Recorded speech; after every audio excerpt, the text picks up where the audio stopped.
Viral sa social media ngayon ang mga aso na tila marunong makinig at magdasal. Yan ang ulat ni Floyd Brands.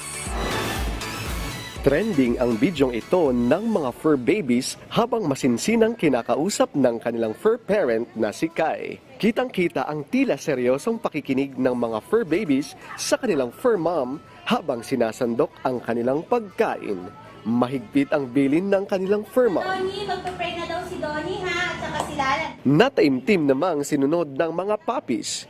Ang isa sa mga fur baby nakatayo pa habang nagdadasal. At pagkatapos ng dasal, isa-isa na silang pinag-aabutan ng sinandok na pagkain. Eto nga't hindi sila nag-uunahan, pawang mga disiplinado.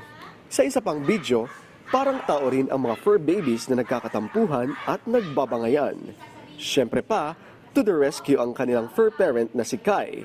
Sermon ang kanilang inabot. Ayoko pong nag-aaway-away kayo kasi lahat kayo love ni Mama.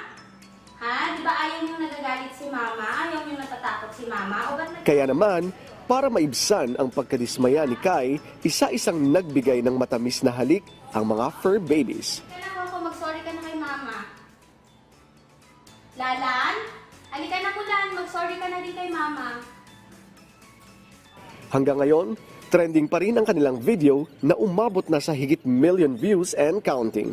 Ako si Floyd Brands para sa Pambansang TV sa Bagong Pilipinas.